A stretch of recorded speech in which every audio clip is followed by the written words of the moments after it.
আপনারা দেখেছেন এটা একটা প্রাকৃতিক দুর্যোগ। আসলে ইন্ডিয়া থেকে পানিগুলো বাংলাদেশে আসতেছে। গোমতী নদীটা অনেক বছর পর আপনার একটা বিপদ সীমার উপর দিয়ে এখন পানি অতিক্রম করতেছে। এখানে সকল সংগঠন যার যার পক্ষ থেকে স্বেচ্ছাশ্রমে সবাই কাজ করতেছে।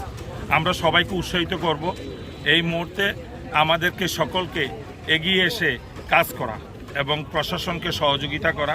আপনারা জানেন এই প্রাকৃতিক দুর্যোগে সবসময় আপনার এই সাধারণ মানুষই সবচেয়ে বেশি কাজ করে। এখানে আমি দেখলাম যে এই ছাত্র সংগঠনগুলো আপনার বিগত সময়ে এই দেশ স্বাধীনের জন্য কাজ করেছে, তারাই আজকে সবার আগে ইউনিভার্সিটির ছেলেরা এবং সকল শিক্ষা প্রতিষ্ঠানের ছেলেরা আপনারা এই দেখেন স্বেচ্ছাশ্রমে সবাই আপনার কাজ করতেছে। এটা একটা আপনার স্ক্রিমের একটা বিশাল বড় পানির এটা অনেকটা দূরে। এই যে গাছগুলো, আমি সাধারণ মানুষের সাথে কথা বলছি, এখন যে তারা এই বাদরা দেওয়ার চেষ্টা করতেছে, এটা হলো আপনার এখানে 5ডা তারা চেষ্টা করতেছে যে কোনোভাবে 5ডার একটা অংশ তারা খুঁজে বের করার জন্য এবং এটা বন্ধ করবে।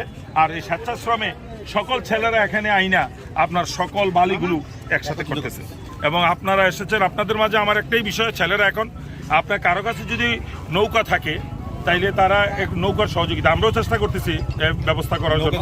আর বস্তা ওরা বলছে যে আমাদের কাছে ওরা কোনো খাবার দাবার কোনো কিছু না, ওদের কোনো বিনিময় নাই। ওরা বলছে যে কারো কাছে বস্তা থাকলে বস্তা দিয়ে সহযোগিতা করবে। সকল মানুষ এই সহযোগিতার হাত বাড়াইছে। আপনার অনেকেই দেখা যায় বাড়িতে বেকার বস্তা পড়ে আছে, এখন ওদেরকে দিলে এটা ওনাদের সহযোগিতা হবে। আমরা সবাইকে বলবো সহযোগিতা হাত বাড়ানো। এটা আপনাকে বলি, এটা একটা প্রাকৃতিক দুর্যোগ। এরপরও তারা সুইচ গেটগুলো খুলে দিয়েছে। আপনারা সুইচ গেটগুলো যদি আপনার যখন প্রচুর পরিমাণ পানি হয় তারা এটা খুলে দেয়। এটা আমার একটা বৈষম্য মনে হয়। এখন তারা বাংলাদেশের দিকে তাকানো উচিত। এখনও যদি তারা গেটগুলো বন্ধ করে তাহলেও বন্যাটা একটা নিয়ন্ত্রণে আসার সম্ভাবনা আছে। ধন্যবাদ।